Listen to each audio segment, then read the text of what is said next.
Okay. Well, I don't know if Maria's ready. In what? Accessible units. It came in late, if I recall. Oh, okay. Yeah, oh, absolutely.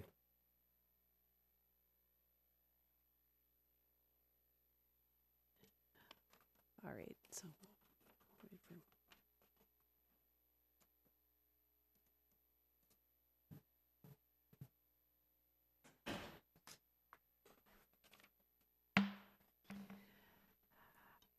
Okay, it's 7:03. Our work session ran over a little, so we're starting at this point. I'm calling to order the regular Housing and Redevelopment Authority meeting for April 15th, 2019, and please note the attendance.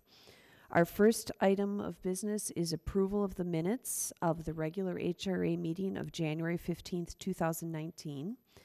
Also of the special concurrent City Council HRA and Planning Commission work session of February 11th, the regular HRA meeting of February 19th, and the special concurrent City Council HRA and Planning Commission meeting of March 26, 2019. So moved. Second. It's been moved and second. Is there any questions or discussion? Hearing none, all in favor of approving those minutes, please say aye. Aye. All opposed? Thank you. We've approved the minutes. Our next item is approval of the agenda. So moved. Second. It's been moved and seconded. Is there any discussion? Hearing none, all in favor of approving the agenda, please say aye. Aye. All opposed? All right, we've approved the agenda. Which brings us to the consent calendar, so I'm going to turn it over to Executive Director Stark. Thank you. Thank you, Chair Supple.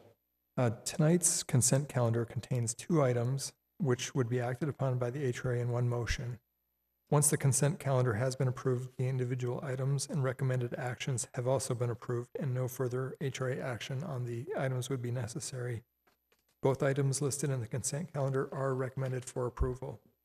Item A, consideration of the approval of a proposed adjustment of payment standard for the Section 8 Rent Assistance Voucher Program. And item B, consideration of the approval of a right of entry agreement with Twin City Habitat for Humanity for the property located at 6310 Irving Avenue South. And that concludes tonight's consent calendar. Thank you. I'll move approval of the consent calendar. Second. All right, it's been moved and seconded. Are there any questions or discussion? Hearing none, all in favor of approving the consent calendar, please say aye. All opposed? All right, we've approved the consent calendar. Okay, that brings us to what was supposed to be a public hearing, but it looks to me like right now on the agenda, it's to continue the public hearing to consider the sale of 6310 Irving Avenue to Twin Cities Habitat Humanity for the construction of a single-family home, and that would be to move this item until next month. So, Mr. Stark, can you tell us more about that? I'd ask Housing Specialist Aitchison if she had any comments to make. Sure, we are working with Twin Cities Habitat for Humanity to develop the property at 6310 Irving Avenue. It's a property that's been held by the HRA since 2013. It's got some nuances that have made it hard to develop, and you've probably seen the address come up before with various developers. Due to some of our federal funding requirements, we need a little more time to hammer out the details of the contract for private development. And so for that reason, we're asking you to continue till next month. All right, is there a motion? So moved. Second. All right, so it's been moved and seconded to continue the public hearing for the sale of 6310 Irving Avenue to Twin Cities Habitat for Humanity to the May 20th, 2019 meeting. Is there any discussion? Hearing none, all in favor, please say aye. Aye. Aye. All opposed? All right, we will look forward to talking about it in May. Our next item of business is to consider revisions to the inclusionary housing policy with regards to housing and redevelopment scattered site programs. Mr. Stark. Yes, thank you, Chair Supple. This is a topic we discussed in February, and we on staff believe we heard some consensus from the HRA and attempted to put what we heard into revised policy. So with that, I'd ask Housing Manager Urban for any additional information. Sure, I'll just remind you what we discussed in February, but we determined at that time that developments involving rehabilitation and long-term affordability meet the intent of our inclusionary housing policy. And in the case of the policy, just to confirm that long-term affordability would need to be demonstrated through something like a land trust deed, a mortgage restriction, or other enforceable document that would require that affordability. At this point, we typically do it through the land trust, but tools may change, and that could change. The revised policy has been attached for your consideration, and we just wanted to get that for you and before you in writing and ask you to confirm that that revision is appropriate and reflects what we discussed back in February, and then just sort of give your nod to sending it on to the City Council to also review.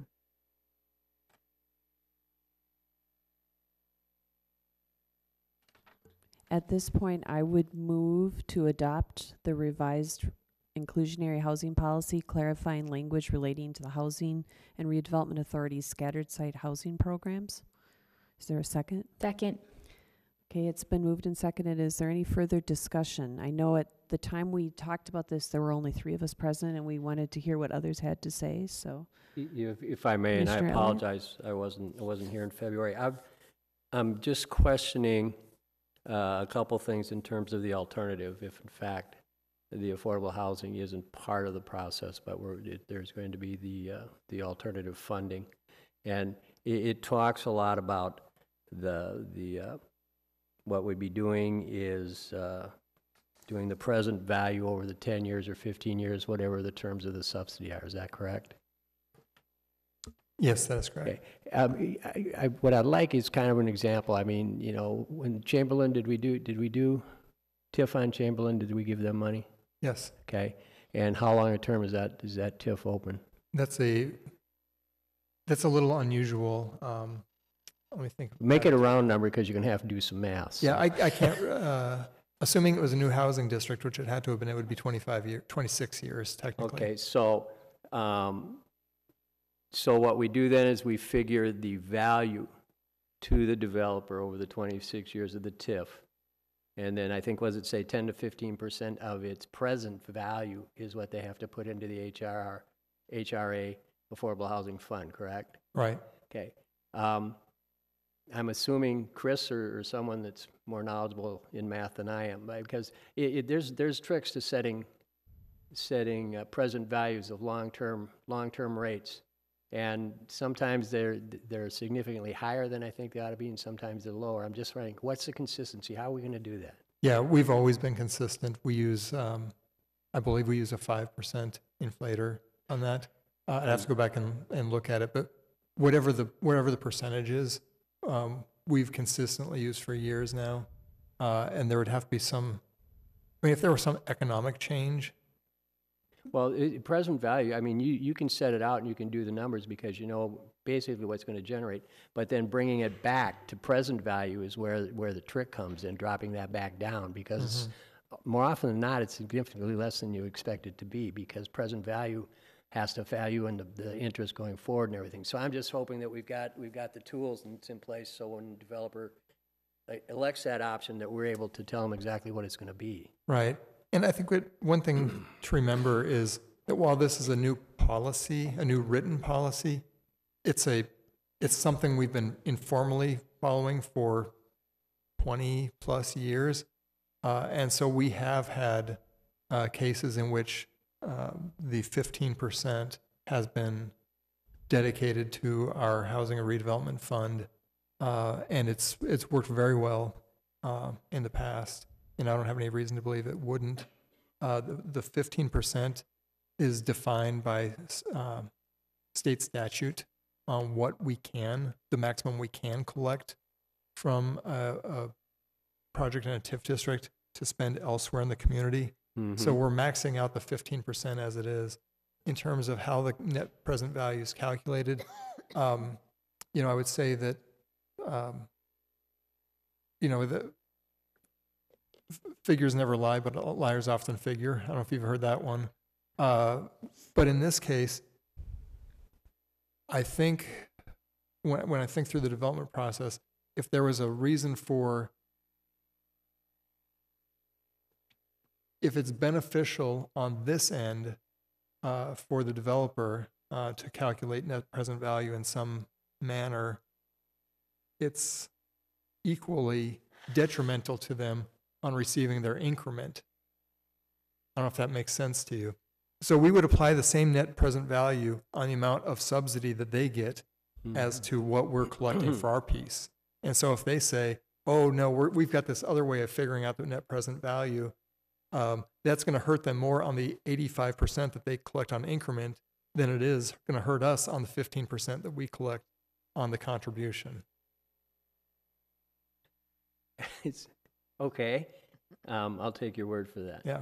The other one, I'm questioning. I'm not questioning. I'm just curious about number 2 when we're talking about non-housing development, because I would expect in the not too distant future we'll be presented with the space between Audi and Land Rover developments, because I know that and I don't know the demographics of that housing in there at all. I don't know. I'm assuming it's naturally occurring affordable housing. Yes. So I at least talking with staff in the past year, 18 months, whatever's going in there, whatever it does, is more likely than not going to be housing.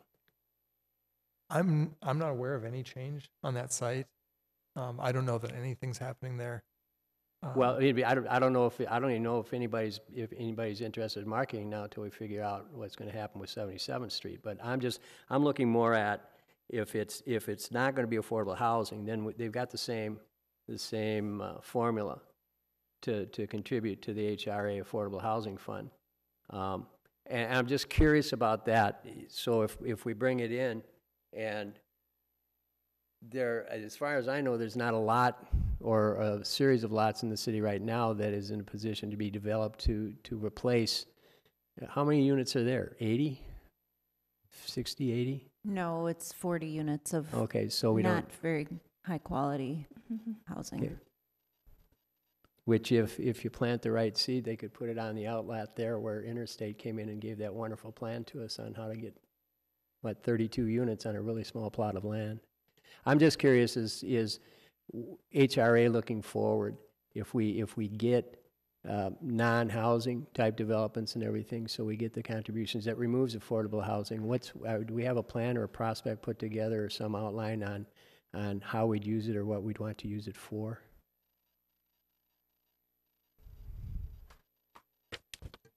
Or is it a work in progress? Well, a couple of things. One is just to make sure on what we're doing tonight, the only piece we're touching tonight is what's number 4 under exceptions. And so I'm glad to This talk. is just curiosity Right. because I wasn't here. A few things on the non-housing developments. One is that the last, 6, 7, 8 non-housing developments haven't needed any HRA assistance. So the Audi, the Jaguar Land Rover, none of those needed. And so this wouldn't pertain if they weren't asking for assistance. Right. If they were asking for assistance, some of it would depend on whether we're removing housing units. In this case, if they were removing housing units, then we would take their percentage and try to demonstrate to the HRA that we were creating that we were replacing as many of those housing units as that percentage, as that contribution would allow for. So a lot of it's going to be dependent on the specifics of the project. If somebody was coming in and saying, like for example, where the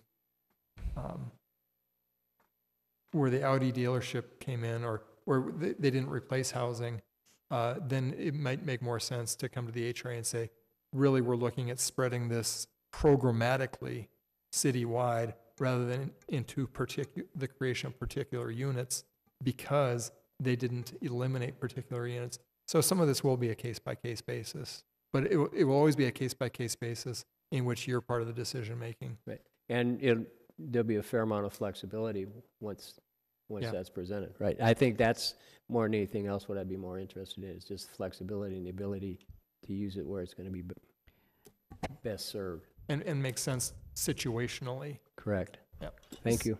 So as a follow-up to that, if the HRA chose like to help put it towards apartment rehab, that would be an appropriate use, or it could go towards the down payment assistance program. There could be lots of different things, or is it funneled to specific uses? Well, it's the Housing Redevelopment Fund. It has to be consistent with what state statute lets us spend the money on. But that is a wide variety of things, though. Almost all of the HRA's programs, except for the ones that don't have any component of affordability, for example, transformation homes, wouldn't apply. Most everything else the HRA does would. Some things are easier to spend it on than others. But again, these are all decisions that would be made by you when the time comes. Chair Supple? Go ahead. I just wanted to say I am excited about the amendment because I think it makes a lot of sense to look at what the goal is, and that is clearly stated as long-term affordability. And rehabbing homes is a great way to do that, and working with a land trust and Habitat for Humanity is a great way to do that. So I'm just think this amendment makes sense. Are there any other comments or discussion items? No, I support the exception as well. I think after discussing earlier this evening, a 5-unit development, it makes sense to be able to determine where it makes sense to put an affordable house, and not necessarily every single time we do that we have to divide it up. But overall, I think it makes sense over the 3-year period. I would also support the amendment. Are there any other questions or comments?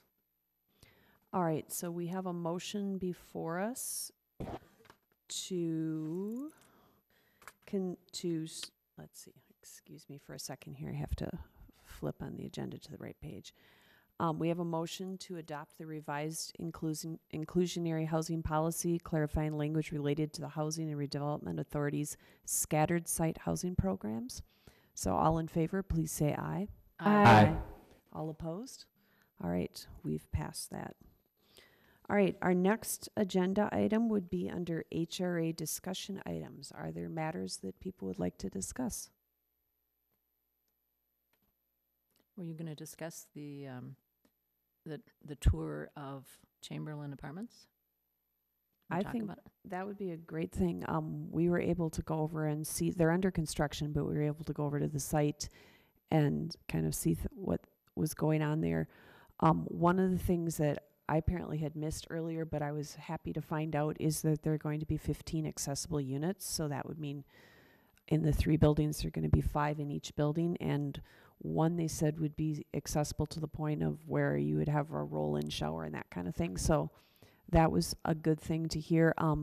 We did ask a number of questions when we were on the tour, and one of them was about the sound proofing and that kind of things. And I was pleased to find out that Richfield has higher standards for soundproofing than the Airports Commission actually does. So to be, so that I thought that was pretty cool that we have really high standards, and that the development must meet those standards for soundproofing, and that Richfield has some pretty high quality standards. So Mayor Regan Gonzalez, I know you were in the tour as well. Did you have anything else, or?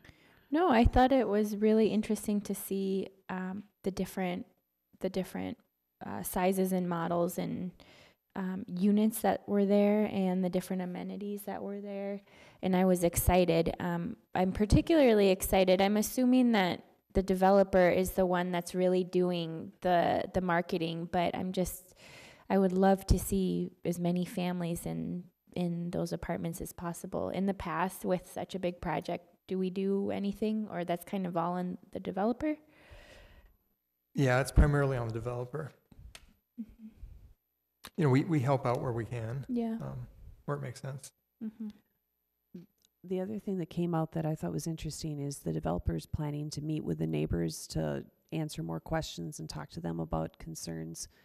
And I know there were some questions about making sure that there was good sound, you know, blocking sound problems and things. So like what kind of fencing was going to go up and what kind of landscaping and stuff. And I think it's going to be real important to be able to have that discussion. So I'm happy that the developer's going to be reaching out to the neighborhood. Are there any other discussion items? Just a Go ahead. totally different topic. I would like to know a little bit more about the citizen planner training that's now scheduled for May 7th. Sure. You know, staff reached out to a organization called Government Training Services, or GTS, that provides all kinds of training. Shared that, you know, we've had some turnover in council, in planning commission, and a little bit in the HRA, as well as the new city manager, and mentioned that it might be a good opportunity for everybody to brush up on, you know, planning and zoning, on land use law, those kinds of things. So, you know, we think it's going to be a good opportunity to learn a lot, and come out knowing a lot more, and we'll make sure we have a good meal to provide you. Thank you. That's helpful to hear. Cool. Are there any other items to discuss? All right, then we'll move on to the executive director's report. Mr. Stark. Yes, thank you, Chair Supple. You know, I just wanted to give a little bit of further update on some of the redevelopment projects that are going on around the community. I'll start with the Chamberlain, since you talked about the tour. Their website is now operational. That's www.chamberlainapartments.com. And they have a place to put your name in as an interested party that kind of gets you on a waiting list. They hope to open a model in June and have tenants begin moving in September. As you'd mentioned, they are going to have another outreach to the neighborhood. That there's so many operational things that they just weren't able to answer 6 months ago because they didn't have a management team in place at that point in time. Now they do. They can answer more questions about the hours of operation for the pool area, or how deliveries are made, a lot of the day-to-day things. So we're looking forward to hearing more from them on that. The project across the street from Target and Home Depot is titled RF64. And as of, I believe, today, demolition has begun on 2 of the homes. So they're coming down. The project website is just about ready to go on that. So I think we'll see that very soon. And the same kind of thing, they'll be taking names of interested parties. The developers made some minor revisions to the townhomes, the roof lines, how they look. We on staff think that they're great improvements. That's being reviewed by the planning division staff. Once that's concluded, we'll get you copies of the renderings to show you how that changed. The roof lines would be pitched instead of flat, which also is a maintenance cost reduction. The building permit application for the first 8 townhomes is expected soon, so I wouldn't be surprised to see that construction beginning any day now. With the Lindale Gardens site, you've probably seen a lot of construction out there. The apartment portion is well under construction. The townhome portion has begun construction as well. Permits were issued last week for the condominiums. The Cornerstone Group is scheduled to close on their construction financing next Wednesday. Once the closing has occurred, they'll have satisfied all the requirements to issue the TIF note. So that helps, again, them financially keep moving. They have halted their concert series for this summer. They've had a concert series the last couple of summers on the soundstage that they built because of the construction that will be happening. With the City Garage site, City Garage South site, to the south of the Havenwood senior apartments that we talked about at a work session a month or so ago. The developer has titled their proposal Richfield Flats, and they are holding an open house, a neighborhood open house on April 29th at their offices at 76 in Lindale from 5:15 to 7:15. And we are working on a development agreement to bring back to you folks next month for that project. On Penn Avenue, we applied for a $50,000 grant to study roadway alternatives. It was through Hennepin County. We were notified that we made the first round of reductions or whatever, so we've moved on to the second round. So we're hopeful on that. The Lunds proposal, they are planning to host a listening session for neighbors next Tuesday, the 23rd, from 4 to 6 at Woodlake Nature Center.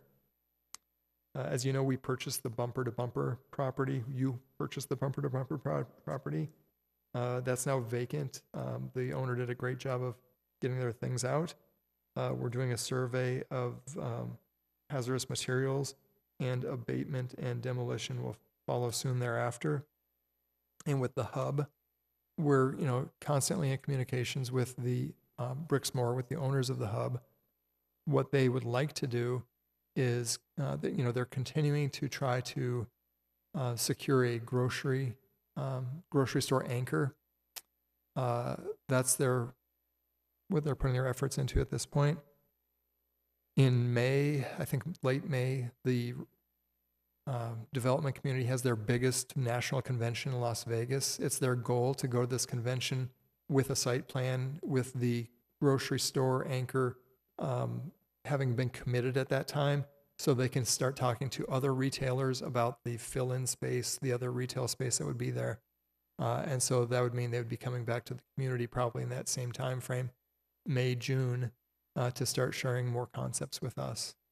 I will tell you, you've probably been reading about the Ford plant site in St. Paul and the 5,800 units. Like a lot of units there. A project like that, I would think, is going to be 20, 30 years in the making. Certainly the hub site is not that big, but it's going to be a process. It's not going to get developed all at once. And so I think that there will be a lot of iterations that come before us. I think there will be a whole lot of opportunities for your input and for public input. So those are the updates I had, unless there were other projects you had questions about. That was very helpful. Are there other questions? I was just thinking, when we were proud to have a one filling station that got a cover over it. That was a big deal. And you guys have a lot of work on your plate. Thank you. Yeah, that was a pretty exciting report. What about the Novo site on the west side? Yeah, my understanding is that they are going to be submitting for building permits in the next week or two. One of the challenges of our success is that our building permit folks have more plans to review than they have time to review them. So the turnaround time is a little longer than historically it has been. So if whenever they turn in their plans, it's probably going to be at least 6 to 8 weeks before they would actually be out there under construction. Thank you. I missed the name of that one. What was the development? Novo, N-O-V-O. Where is it? 66 and Queen, behind CVS. Oh, okay. Thank you. Right. Any other questions for Executive Director Stark? All right, thank you for that report. The next item on our agenda are the claims and payroll. So moved. Second. It's been moved and seconded. Are there any questions? Hearing none, all in favor of approving claims and payroll, please say aye. Aye. All opposed? All right, seeing nothing left on our agenda, we stand adjourned. Thank you.